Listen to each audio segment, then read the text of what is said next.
Меня зовут Саша, мне 31 год. Вот. Мы сейчас находимся под Минском.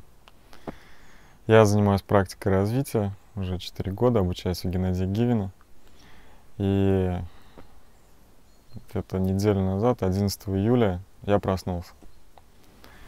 А расскажи поподробнее, что значит проснулся, и как это произошло? Это было в лесу. 6 июля мы пошли на круг. Это такая практика в лесу, где человек приходит и в радиусе 3 метров, диаметром 3 метров в круге сидит и никуда не выходит в течение недели. Ну, с собой только вода и теплые вещи. Собственно, и все. И там я переживал просто различные взрывы ума. Там были разные воспоминания. Несколько дней я просто лежал и думал. Я проживал всю свою прошлую жизнь. Вот все досконально. Потом меня закинуло в мечты какие-то, в будущее. Я что-то там планировал, в голове у меня все это проигрывалось без конца, уже просто устал до истощения, уже ходить не мог, просто лежал, столько сил вообще не было. И во вторник, 11 числа, вот за день до выхода, за 2 дня, наверное, даже, я уже лежу беспомощный в палатке, у меня уже болит голова, у меня такое сильное напряжение в голове, что мне захотелось заорать просто, я не мог его выдерживать. И в какой-то момент возник такой, вопрос или интерес. А что это вообще такое? Что меня это вот напрягает такое? Вот мне захотелось прям разобраться, вот прямо здесь и сейчас, что это такое? И чик, как будто бы я увидел некую энергию, которая, мною владела, что ли. Я снял ее как шлем и вот так вот ее созерцал. И стало так спокойно и тихо. Я просто наблюдал, как вот эта энергия, она пытается мною владеть, она меня покрывает, она меня огораживает, как будто это вот мой кокон. И я его созерцал. А я в этот момент ощущал себя никем, пустотой. И такая тишина была, не передать. И вот я созерцаю вот эту энергию и понимаю, что это ум, и что мне просто нужно его созерцать, осознавать. И он начал сужаться, он начал, сужаться, пока в точку не превратился. И вот есть эта точка, есть пустота, и больше ничего. Больше вот ничего нет. И вот это вот созерцание вот этой точки. Это такое переживание, которое, трудно словами сказать, но настолько все кристально ясно, настолько все понятно. Вся природа вот этой энергии, которая доставляла столько проблем, столько переживаний различных вот этих вот о прошлом, о будущем, вот она вся вот стала точкой. И единственное, что вот эта энергия как бы хотела, это моего внимания. Я все время убегал от нее. Она мне все время в виде какого-то страха там или еще что-то такое приходила, обрати на меня внимание. А я все время соскальзывал. А тут вот я решил встретиться полностью с ней, осознать ее. И вот я ее созерцал. В какой-то момент она снова начала меня забирать, как шлем на голову начала одевать. Я это почувствовал. И тогда пришла любовь. И я начал ее транслировать. И снова вот эта энергия просто стала точкой и стала аж сиять очень сильно. И вот я не знаю, сколько времени прошло, я созерцал это сияние, это такое состояние, я не могу его описать. Это блаженство, не блаженство. Даже не понимаю, вообще времени нету, оно растворилось. Даже то, что шел дождь, я его не воспринимал как дождь. То есть вот что-то происходящее было, и все. То есть никакого оценочного суждения не было, что вот это идет дождь, это дует ветер, просто все происходит. И вот это вот созерцание вот этой точки.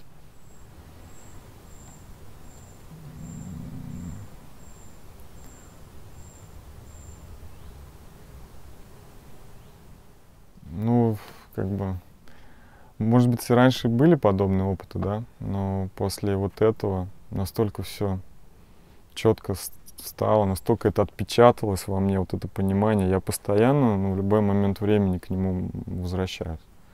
То есть бывает, что в суете сейчас много движения, много действий разных совершается. Ну, как-то раз замыливание происходит, и потом чик, и снова вернулся вот к этому восприятию, что, по сути, это как бы ничего и нету, да. То есть вот есть вот эта энергия, которая всему дает свое название, всему происходящему. И как бы если ее осознаешь, то есть просто происходящее. Всё. Что теперь изменилось? Да что изменилось? Страдания отвалились. Некому страдать стало. То есть вот это вот то, что приносило дискомфорт в жизнь, да, ну вот ум, да, его называют там, мне он как вот энергия, я увидел, да, ну, осознал и прочувствовал это вот. Оно вот и сейчас, вот в данный момент, оно просто осознается, я его созерцаю. И все, ну как бы, соответственно, я не он. И я просто живу, я просто все чувствую, и я не он. И, соответственно, ну, он как бы мной не владеет, и там нет страданий. Как можно жить, не думая? Я думаю, это другое. То есть это не то, что ты вообще, ну, полный там штиль. Когда надо, ты думаешь, но ты осознанно думаешь. Ты используешь его как инструмент, но он не владеет тобой. Ты его осознаешь. То есть в какие моменты ты сейчас раньше думал, а сейчас ты в эти моменты уже не думаешь? Мне нужно думать, когда вот конкретно у меня там, допустим, завтра есть определенный срок, в котором мне нужно сделать определенные действия, да, до обеда, я должен успеть.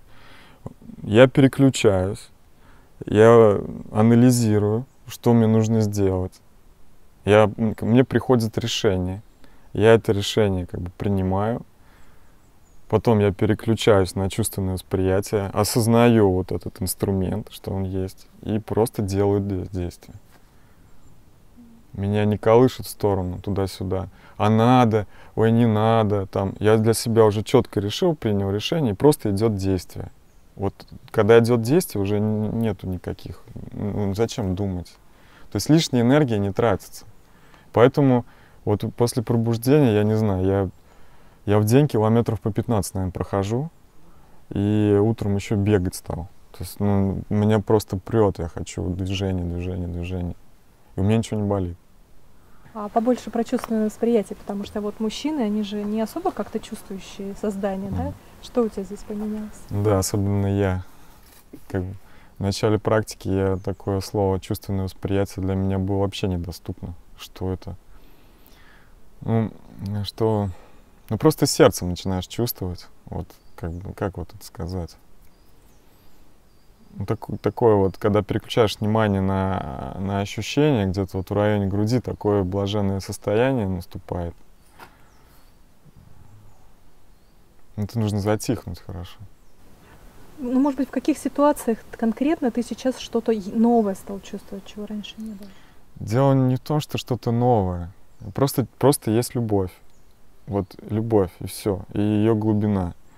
И все, что...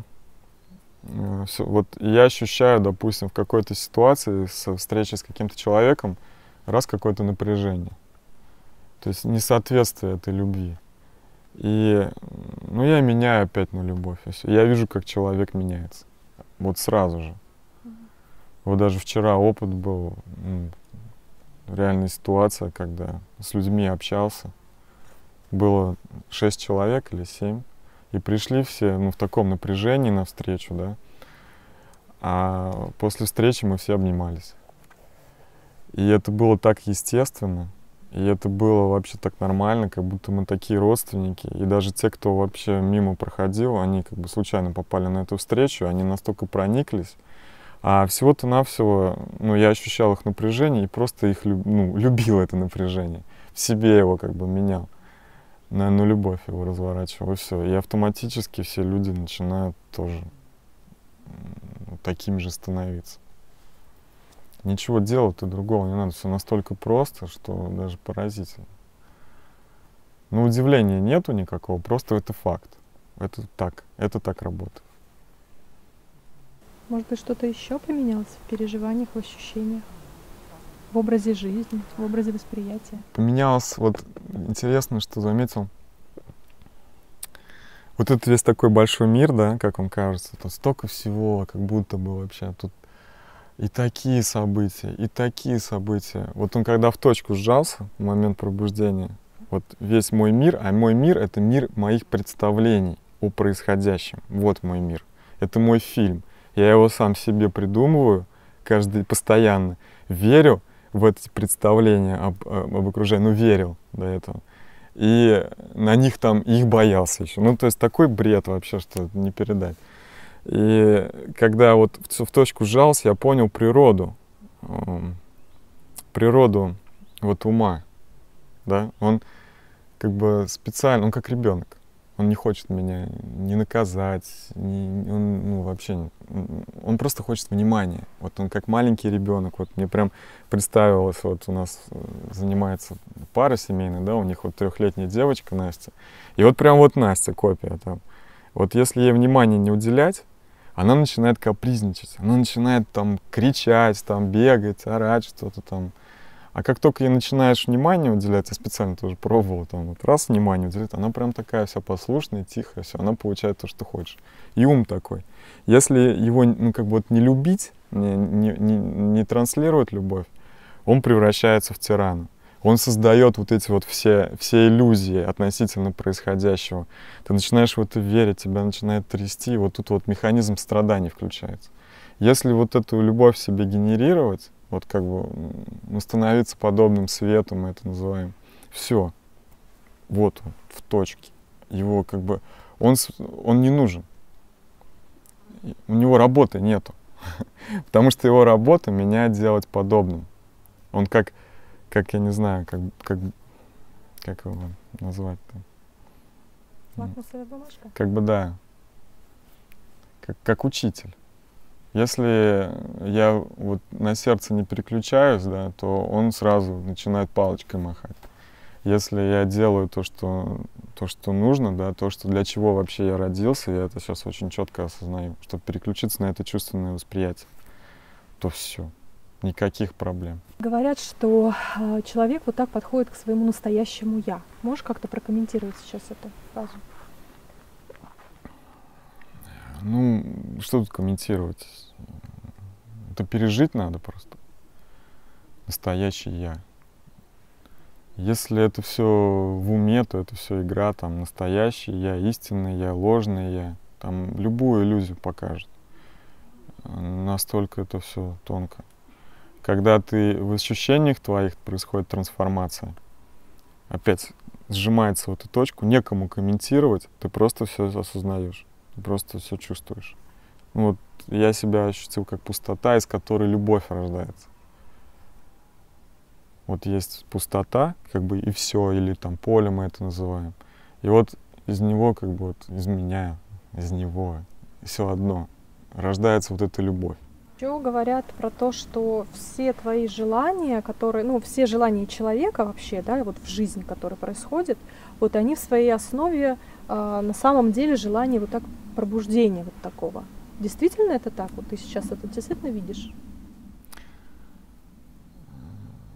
Они, может быть, не столько как бы желание пробуждения, а сколько желание наслаждения. То есть человек, он не хочет пробуждения. То есть это что такое пробуждение? Да? Ну, это непонятно. Какое это пробуждение, там утром проснулся, вот он.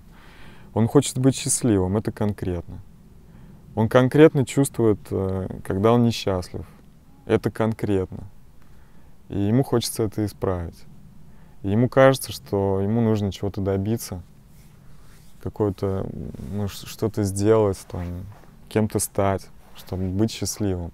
Но на самом деле это не так. Семью создать. Семью создать. Детей родить. Это дает ну, какое-то счастье. Ну, кому-то это действительно дает счастье, и он родился, там, у него такой уровень для того, чтобы вот это именно сделать. Если человек ощущает, что ему уже этого мало, и он уже это переживал много раз, то тут уже начинается вопрос о поиске еще более глубокого счастья. А это как бы через пробуждение и вот в эту сторону. То есть нужно искать внутри себя это все. А расскажи, как ты к этому шел? Ну, до 24 лет я вообще никуда не шел. Я просто, ну, жил как все, все стандартно, стандартный набор желаний. Они все проживались. Но потом в какой-то момент ну, почувствовал пресыщение. Такое уже все. Я не могу так больше жить. Ну, мне надоело просто уже, как все, вот, ну, как вот что-то вот все уже. Ну, наполнения не было. И начался какой-то вот небольшой поиск. Сначала образ жизни начал менять, там, от алкоголя отказался, там, от никотина. Ну, там, немного его было, но все равно. Потом на здоровое питание перешел, там, сыроедение. Эзотерикой стал увлекаться, что-то читать, какие-то интересные вещи, там, ну, все как-то отклика не было. Потом на трансерфинг нарвался, на Вадима Зеланда. Мне очень понравился его подход. Я начал практиковать, ну, для того, чтобы достичь каких-то материальных целей. Ну, я за год все достиг. И бонусом получил, ну, сейчас могу сказать, первый опыт пробуждения. Когда, ну, там была очень такая интенсивная практика каждый день, энергетическая. И в какой-то момент меня выкинуло в пространство какой-то любви. Ну, вот очень похоже на то, что испытал. Ну, на то, что сейчас переживаю. И все как бы вот таким золотистым оттенком стало. Все предметы как будто вот, ну, чуть-чуть вот подсвечены были золотистым оттенком. Такая любовь шла, я никогда такой не испытывал. Я вообще, ну, не любил там так, чтобы кого-то, я не ощущал этого, не было в моей жизни. А тут прям, ну, такая любовь, у меня улыбка души. Это на работе было, там, напарник, я еще к напарнику спускаюсь и начинаю ему рассказывать, как все надо любить, всех людей, как все хорошо, и все такое, он так на меня смотрит. Ну, в общем, продлилось это состояние несколько месяцев, ну, пару месяцев, кажется, я уже привык к нему. Последнюю свою там материальную цель, там, квартиру, машину я достиг, и все, оно пропало. И я потерял вкус к жизни. У меня все есть, вот все, что я хотел, но чего-то не было, все равно у меня не было удовлетворения. Я хотел вернуться к этому состоянию, но у меня не получалось. Практика уже не помогала. И вот начался вот такой поиск серьезный, как к этому вернуться. И 2 года я в таком состоянии прожил. И потом, когда я уже понял, я сам не могу вернуться. То есть мне нужна вот реально помощь.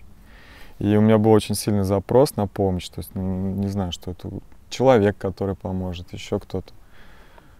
И через месяц буквально мне написали и познакомили меня с практикой Геннадия Гивина. Я приехал, прошел курс. Ну, не сразу я почувствовал, что мне сюда, да, но пообщавшись с людьми, которые занимались на тот момент, я увидел, что все адекватные, нету никакой там эзотерической там ерунды, и я решил, ну, двигаться в этом направлении, потому что выбора уже у меня не было. Как раньше жить я уже не мог, я уже был готов на все. И вот началась моя жизнь в практике. 4 года прошло, множество было переживаний различных. Весь вот путь его можно поделить как бы на внутренний путь и на внешний путь. То есть внешне вообще все изменилось. Я страну сменил, в которой живу. Ну, все поменялось. Женился. А расскажи, пожалуйста, сама практика у Геннадия, как она происходила? То есть, ну, как это было сложно, трудно, долго? Вообще, сколько времени ты занимаешься? Я занимаюсь 4 года. Вот ровно 4 года в этом году. Что это за процесс? Ну, все начиналось с курса. Я жил в Саратове, и первый курс «За гранью тишины» базовый, который нужно было пройти, чтобы начать практиковать. Он проходил в Москве, мне пришлось ехать в Москву. Там я его прошел, это было, кажется, 2 недели. Вот. Там научили, ну, базовым практическим упражнениям, таким как тишина. Дали упражнения на тело, комплекс асан. Вот. Благодарность я первый раз узнал, что такое. Вот. Ну, в общем, подготовили меня так, дали практические инструменты, и я уехал обратно. Вот. Потом был ретрит. Я приезжал уже в Минск на ретрит. Там было уже вот очень глубоко. У меня уже начались какие-то опыты первые, какие-то переживания интересные. У меня не было их раньше. И мне показали, каким способом дали ключи, как вот к этим переживаниям, как в это во все погружаться. И мы практиковали целыми днями. Ну и здесь я понял, да, что мне интересно. То есть я ощутил некую глубину, которую я не понимал. Но я понимал, что в этом есть развитие. Глубину переживаний. Переживаний. Потому что, ну, чего не хватало до этого, да? Ну, переживаний не хватало. Вот, как их еще назвать? Чувств не хватало. Чувств. И тут вот мне дали попробовать, что есть чувства во мне, они же есть. Их просто нужно как бы раскрыть в себе, вот этот потенциал. И все. И потом курс за курсом все больше я открывался, были такие очень глубокие инсайты, где-то они даже записаны, опыты. Потом откатывало, потом снова погружался, снова откатывал. И вот ну, в целом вот такой процесс колебательный, да, вот я сейчас вот на него смотрю, я вижу, что ну, заходил глубоко, отходил, потому что не готов был. Ну, не готово было еще как бы, восприятие, да, сознания к такому качественному скачку. Но вот эта готовность постепенно нарабатывалась. И, в принципе, от меня зависело, насколько быстро я приду к этому пробуждению. Потому что никто не мог за меня это сделать. А были только инсайты и положительные ощущения? Или все-таки были какие-то... Они были разные. Были и положительные, было очень трудно моментами, и даже не моментами, бывало там и месяц, и два, то есть такое состояние очень такое тяжелое было, и это все очень трудно было переживать. Но благодаря тому, что у нас коллективная практика, что мы вместе этим занимаемся, это очень сильно помогало. Когда ты смотришь на своего товарища, да, у него сейчас нормально, ну, как бы он нормально себя чувствует, да, и ты понимаешь, что у тебя это просто временно, ну что-то из тебя выходит, как что-то чистится, да, и это пройдет, и станет опять все нормально. И если бы не поддержка, ну, ребят, с которыми я занимался, тут я бы не смог это пережить. Я вот честно могу сказать, один бы я такое, ну, навряд ли бы пережил. Ты просто говорил, что у тебя как бы внешне все было, тебе не хватало переживаний, да, ты приехал. Вопрос следующий. А почему ты не рассматривал как вариант или рассматривал какие-то экстремальные путешествия? Да, там, ну, тебе же ощущений не хватало так? Дело в том, что ну как не рассматривал экстремальное ощущение? Если бы я там не гонял на машине там, со скоростью 120, да, по темным улочкам, там, то мне бы вообще там не хватало бы никаких ощущений. То есть я что-то там делал, какие-то экстремальные штуки, но это как капля в море. Ну, ты попробовал там каких-то, не знаю, там, ну, 20-30 минут что-то там тебя там наполняет, а потом снова пустота. И это что, постоянно надо находиться на грани жизни и смерти, чтобы жить? Ну, для меня это, ну, сразу было понятно, что это не мой путь. Это какая-то очередная зависимость, как от алкоголя какого-то. Ну, я так не хотел. То есть мне нужно было постоянно. Такая задача передо мной стояла. Хотел жить. Просто сработал инстинкт самосохранения, и все. И тут уже никуда не денешься. Вот люди обычные, которые живут в непробужденном состоянии, они называют словом «жизнь», ну вот череду каких-то там событий, тоже впечатлений. У тебя вот понятие, что такое жизнь, сейчас поменялось? Или что такое жить? Да. Расскажи. Это любовь. Ну, люди и так любят. Это иллюзия. Подробнее, пожалуйста. Очень интересно. Пока ты не осознаешь, кто ты не можешь любить по-настоящему. Ты любишь какой-то образ, ты любишь представление. Это суррогат. И суррогатное чувство любви возникает к этой иллюзии. Это не настоящее. То есть, чтобы по-настоящему ощутить, что такое любовь, вот нужно прийти к тому, ну, осознать, кто ты есть на самом деле, почувствовать себя. И тогда эта любовь сама рождается. Она безусловная. Не нужен никакой объект, никакой предмет, никакая ситуация, чтобы это чувство переживать. Это твоя истинная природа. А ты можешь как-то поконкретнее, вот как любовь настоящая, на чем отличается от суррогата? Зависимостью. Если если не будет объекта моей любви, то я любить не буду. Или если меня не будут любить, то я тоже любить не буду. Она отличается своей безусловностью. Ты просто любишь, и все. И не важно, что что там сказал, что происходит. Это просто чистое такое чувство, вот, переживание, в котором сейчас постоянно пребываю. Оно самодостаточно. А ты сейчас любишь вообще всех подряд одинаково? Или все-таки у тебя же есть там жена? Как-то это различается у тебя? Есть жена, да. Но это не как бы вопрос такой, да, что значит всех подряд? Все во мне. Нету никого, какого-то отдельно того или того. Я ощущаю человека как самого себя. Как вообще изменились ли отношения в семье вот с женой? И ведь жена ведь тоже у тебя пробудилась? Да, жена проснулась. Что это такое вообще? Это, конечно, интересное вообще явление, потому что мы пытались поругаться несколько дней назад, у нас не получилось. Мы друг перед другом извинились за это. И все. Но оно не получается поругаться. То есть даже возникают какие-то ситуации, какой-то вот там спор где-то даже, мимолетный. Приходит осознание, что это, что-то очищается в тебе, да? Ты это видишь, ты это осознаешь. Зачем тебе в это играть? Ты меняешь свою сразу же реакцию на любовь. Опять ты возвращаешься к этому. Вот это как бы исходная точка. Играть неинтересно в эти ссоры. Просто неинтересно. Зачем это все, если можно этого не делать?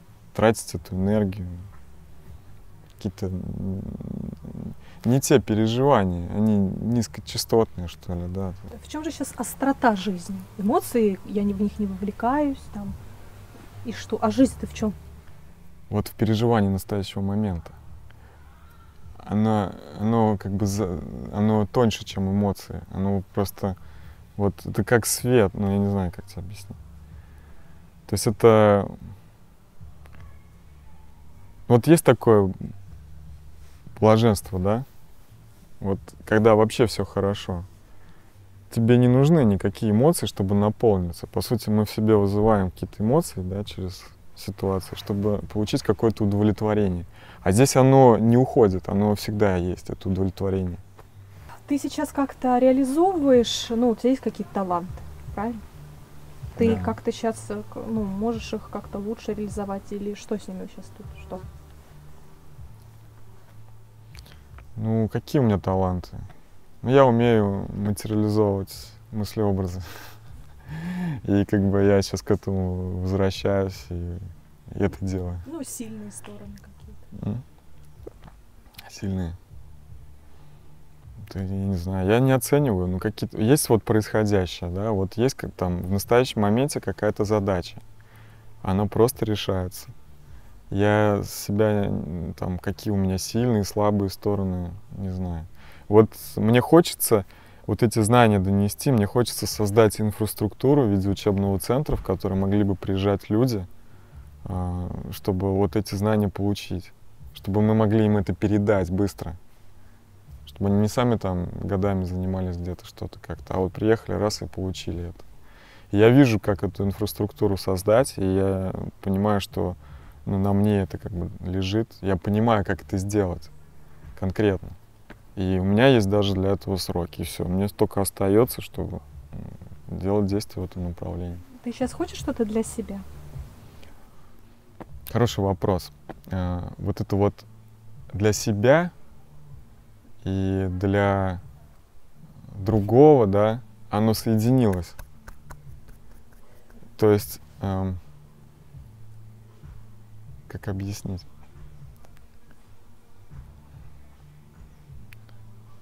Желание помочь другому — это мое желание для себя. То есть между ними вообще нет никаких разниц. Вот что я хочу для себя. То есть, нет как такового меня. Не для кого желать. Я просто пустота, да. И хочется любить. И вот оно желание самое сильное, вот отдавать эту любовь. Детей ты хочешь? Я как бы не привязан к этому, но я понимаю, что если жена захочет, то я тоже захочу. Как поменялась твоя социальная жизнь? Хорошо. У меня много встреч сейчас, и я стал более четкий. Я не лью воду, я говорю по существу. И мы обсуждаем только реальные дела. И какие-то фантазии, я их просто вижу, что если человек начинает там что-то уже там фантазировать, там, мне неинтересно, я перенаправляю на суть, на конкретику, на реальные действия. И это вызывает уважение. Я как бы, получается, побуждаю человека к осознанности. А если он осознан, то у него уже как бы ум затихший, ему уже хорошо, ему лучше, чем когда он неосознан. И у нас как бы отношения с моим кругом общения, с социумом складываются очень, очень хорошо. Вот это изменение восприятия, оно нужно каждому человеку или... Да нет, зачем оно каждому? А для кого это вообще? Для того, кто хочет изменить себя. Для того, кто устал от того, что с ним происходит. Ну, есть личностный рост и изменить себя. Но если это удовлетворяет, я обоими руками за. Все зависит от потребности. Но не всем нужно это пробуждение. Это действительно непростой путь. Но если тебя больше ничего не наполняет, и так и есть, если у тебя когда-то был опыт пробуждения, я таких людей встречал, то откатившись обратно, у него ценности меняются, он не может жить как раньше. Ему вот эти знания, как и мне когда-то, жизненно необходимы. И как раз вот в основном для таких людей они и предназначены. Какой ты видишь самый быстрый способ помочь человеку увидеть его собственное заблуждение? Или, может быть, минусы, которые он не видит или не осознает? Ретрит. Самый быстрый способ. Остаться наедине с собой и внимательно, осознанно изучать то, что предложит ум. И через то, что ты будешь видеть, да, обычно это страхи там разные, что-то, какие-то дискомфорты, и через это выйти на источник ума, корень его понять. Не сводить внимание с того, что нужно. И не питать вниманием то, что не нужно тебе. И все. Просто как корабль курс задает вот на север, да, там, север, к примеру, финансовое благосостояние, все. С курса он не сходит. И ты смотришь, что начинает происходить в настоящем моменте, какие тебе предлагаются сделать действия, и важно не сопротивляться этому. Не сопротивляться в настоящем моменте предложенному варианту течения событий. Не сводя внимания с того, что ты хочешь. Потому что настолько это ясно все. Цифры, внимание даже, вот я сейчас на цифрах, да, концентрирую, у меня через неделю они приходят. Они, может быть, не приходят в виде там реальных, сейчас вот денег, да, но они приходят в виде человека потенциального, партнерство с которым эти цифры принесет. Вопрос просто времени. И я вижу, что я не должен сводить с этого внимания, потому что существует задержка во времени. Мыслеобраз сразу не материализуется, то есть должно пройти какое-то время. И чем я сильнее его любовью наполняю, чем как бы больше я нацелен на это, не схожусь с этого, тем быстрее это начинает происходить. Если переключается внимание на что-то другое, ты всегда идешь, да, ты идешь уже в другую сторону, то есть или же это притягивается к тебе, там, кому как удобнее понять. То есть ты всегда получаешь то, что ты хочешь. И то, что ты не хочешь, это то, что ты хочешь. Потому что нехотение и хотение — это одно и то же. Поэтому, нужно быть немножко осознанным вообще, чтобы увидеть, чтобы получать действительно то, что нужно, а не всякие проблемы. Как мне человек один пишет, пригласил меня какую-то компанию, что-то там, деньги какие-то зарабатывать.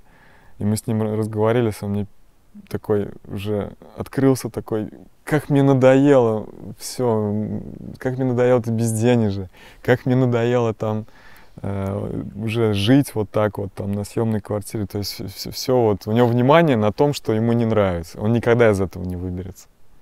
И он еще сопротивляется, когда ему это показываешь. Что просто переключись на что-то другое. Перестройся на другую волну, и все, не надо тебе. Нет, он упорно сопротивляется тому, что есть у него.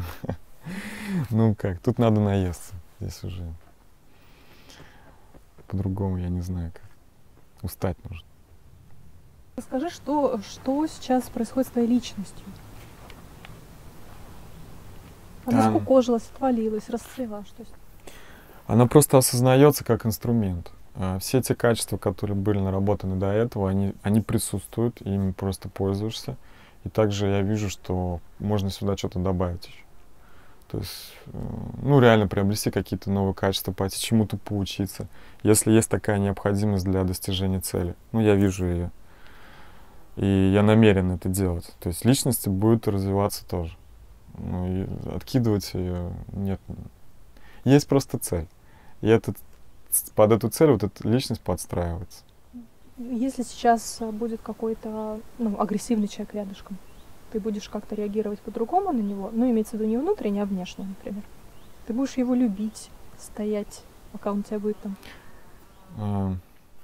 Ну, был вот случай, позавчера, наверное, я вечером остановился возле ЖД-станции, в магазин зашел, и там пьяные выясняли отношения друг с другом. И женщина еще там какая-то была, и пьяный на женщину, и у меня как-то раз так, и я их почувствовал, и у них внутри, ну, такая боль, такое раздражение, что прям вот в себе это все ощутил. И захотелось подойти, там что-то сказать, как-то там разнять, но я просто вот осознал, что это их раздражение вот внутри себя я ощущаю, и я его изменю на любовь. В магазин зашел, выхожу, а они уже не ругаются. Они уже договорились, один пошел домой, хотя очень сильно этому сопротивлялся с женщиной. Второй остался, и они уже конфликт растворился. То есть не было причины, вот этого дискомфорта у них нету, и они не хотят никак внешне проявлять его. Вот и все. Но если будет реальная ситуация, когда будет угроза жизни, естественно, сработает рефлекс защиты. Ну, заранее я это не оцениваю никак. Будет и будет. Фобии, страхи сейчас какие-то есть? Не вижу. Точнее, вижу, пытается ум слегка там что-то там напугать, о будущем, там что-то какие-то. Ну, это просто видно, да, и оно сразу же растворяется. Вот оно даже не успевает возникнуть, чтобы овладеть мною. Оно осознается моментально и сразу же отваливается. Ну, не нужно это. Смерть и отношения поменялось? Я не понимаю, кто там умирает, потому что я не Во-первых, мыслей таких нет. Ну вот если ты вот сейчас спросила, да, нету страха.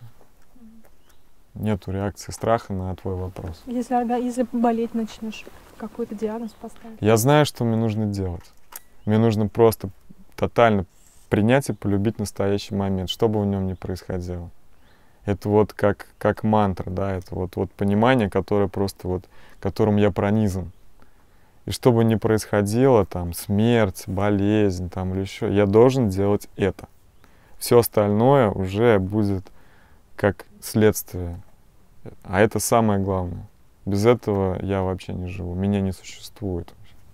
Ну, об этом много написано, и, может быть, многие даже знают, что это надо. Вопрос, как это сделать? Ну вот как, я 4 года к этому шел. Это много практики, это много пониманий, много разговоров, это убирание сопротивления, преодоление себя. Это работа над собой. То есть это навык, который нарабатывается? Да. Это не то, что там родился такой. Я вообще был абсолютно противоположным.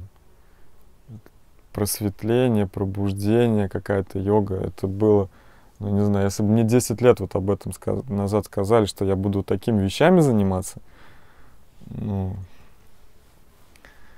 потому что я был противоположен этому совершенно. Вот, и это наработка, да. Как ты сейчас можешь сформулировать просветленный человек? Это какой человек?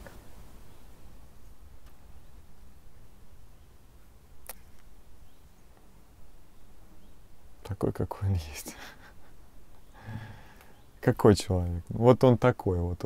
Ну, нет в нем каких-то особых качеств, которые должны быть у этого просветленного, пробужденного. Вот он такой, он идеальный, какой он есть. Ему не надо добавлять ничего, убавлять. Он может быть злым и агрессивным, или добрым и миролюбивым. Он просто осознал и почувствовал свою истинную природу. А как он уже выражает ее здесь в социуме, это уже вопрос 10. Это не важно. Состояние пробуждения, оно влечет за собой какие-то, не знаю, ну вот какую-то большую пользу для окружающих, для общества, или это только вот твое внутреннее какое-то переживание и все? Ну, конечно же, влечет. Я чувствую, как я влияю на происходящее. Я чувствую, как я меняю состояние людей просто своим присутствием. Я их ощущаю внутри себя и меняю это на любовь. И они это тоже чувствуют. Они, может быть, это не осознают до конца, да, но это не мешает им радость получить. Они начинают радоваться, они благодарят, за что не понимая тоже, просто благодарят. За хороший вечер, за хорошее общение. Сны тебе сейчас снятся? Да, снятся. Что вообще во сне происходит? Осознанность сохраняется или нет?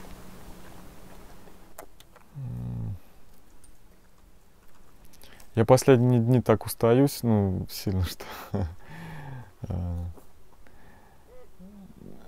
я ощущаю себя, да. Вот есть сон, и я осознаю как бы сон, ну, вот вниманием туда погружаться даже, ну, нет никакого. Просто фоном идет какая-то картинка, то есть можно на нее смотреть, а я не смотрю. Она просто ей там идет, что-то там происходит, ну, я туда не смотрю. Ну, я знаю, что она есть. Ну, мне кажется, твой рассказ не совсем отображает то, какое у нас, например, впечатление было, да, со стороны, как это происходит. Ну, по крайней мере, могу сказать, за последние несколько месяцев, вот точно, да, из свежего опыта, там, начиная с марта месяца, я переживал такие состояния, ну, их как, кроме как суицидальными, трудно назвать. Это настолько тяжело было, вот вообще, настолько вот в психике было напряжение сильное, настолько в физике было сильное напряжение. Вот постоянное это напряжение, я ходил как этот, не знаю, стукан такой. Мне, наверное, раз 500 хотелось уйти из практики, все бросить, мне все надоело. Я вообще не понимал, что это за садомаза такая вот. Я сам себя осознанно обрекаю на какие-то страдания. Зачем вообще? Ну, просто непонятно. И только вот какой-то здравый смысл где-то в глубине, вот внутри, на чувственном уровне, мне давал вот точку опоры, что да, ну я туда иду. Ну вот сейчас просто так. Ну вот я не хочу терять то, что уже как бы вот я ощутил, да, и мне надо как бы дальше, глубже. Просто это нужно пережить, просто пройти. Ну вот оно так, ну вот как-то я себя вытягиваю этим. И под конец, вот в июле, в лесу, это просто апогея было напряжение. Уже я вообще, ну, человек, ну, с таким, с низким порогом болевым, да, ну, как бы, я не эмоционален там излишне, да, если у меня там что-то болит или я переживаю, я не высказываю особо, ну, внутри происходит, а тут мне орать захотелось. То есть это говорит о том, что действительно было очень тяжело, и я за 100% своих возможностей вообще точно зашел. То есть, ну, пересилил себя, да, вот, не ушел вот от этого напряжения, от этого дискомфорта, а на него пошел. Я захотел его познать. Я вышел на источник, откуда он выходил, и все исчезло. Ты сейчас понимаешь, почему вот было так тяжело? Да, мне. Ну, потому что, ну, мой такой болевой порог. То есть мне нужно было именно так. Именно такая нагрузка, чтобы я вышел чтобы вышел за ум, как бы, вышел из него. И она была не больше, не меньше, а точно дозирована так, чтобы это сделать. Вот точно. Ну вот говорят, на уже грани было все очень. то, что если ты хочешь пробудиться, делать ничего не надо. Надо наработать сначала напряжение, чтобы его отпустить. Вот этот этап люди почему-то не хотят учитывать. Они слушают пробужденных, которые уже отпустили все, да, и они перестали сопротивляться настоящему моменту, у них все хорошо. Но как человек к этому подходил, и сколько ему нужно было наработать в себе вот этого напряжения, чтобы отпустить, не все рассказывают. А это нужно сделать, это этап. Без него не будет следующего. И чем быстрее вот это наработается, чем быстрее как бы человек наберет этот потенциал напряжения, тем быстрее он подойдет к осознанию, что нужно все отпустить. А сидя на диване, ты ничего не можешь отпустить. В тебе нет этого напряжения. Ты себя не преодолевал. Так может оно есть, просто его не осознаешь. Но ты его не ощущаешь. Ты ощущаешь напряжение, когда сталкиваешься с каким-то препятствием. Вот нужно преодолеть себя. Вот здесь и сейчас у тебя идет работа по преодолению себя. Если ситуации нету, где ты себя преодолеваешь, то ты это напряжение, да, ты не осознаешь, ты его не ощущаешь. У тебя есть иллюзия, что все хорошо, и ты там проснулся. Там. Я знаю таких людей, их трудно переубедить. Но жизнь, она честная штука. И она все показывает, как лакмусовая бумажка. Есть какой-то план? Я очень четко понимаю, что делать дальше, потому что наш учитель Геннадий, он на дальше нас и изначально давал методику на дальше. То есть мы еще до пробуждения нарабатывали этот потенциал, который я сейчас просто ощущаю. Я безмерно благодарен, что мы столько работы, столько труда вот я совершил по накапливанию этого потенциала, который я сейчас вот использую после прохождения этой точки. Как ты думаешь, если у нас все в обществе были бы пробужденные, то что поменялось бы? Это зачем это? Все. Ну, окей, какое-то количество людей, которые живут вместе, вот такое мини-общество, там пробужденные, что там по-другому? Там не будет вот этих вот страданий вот у людей, внутренних вот этих напряжений, каких-то пустых переживаний там о прошлом, о будущем. Они вот будут счастливы здесь и сейчас и будут это транслировать в мир, это состояние. И если у всех людей вот они будут вот в этом состоянии жить, им не захочется там воевать, причинять дискомфорт кому-то, там боль кому-то, да, там грабить, там что-то убивать. То есть этих желаний просто не возникнет, почвы не будет для них. И здесь я вижу вот, нашу задачу, чтобы донести это знание до людей, если мы хотим как бы нормально жить, чтобы не было вот этих вот каких-то войн, страданий. Никому это не выгодно, не интересно это. Зачем? Мы все друг на друга очень сильно влияем. Я это сейчас ощущаю буквально, идешь по улице, ты внутри себя переживаешь. То, что люди вокруг, это очень тяжело. Действительно, мне трудно в городе там находиться. Трудно, действительно.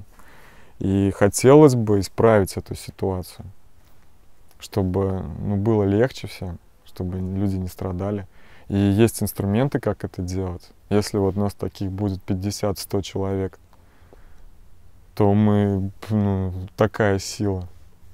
Тут вся Беларусь будет сиять.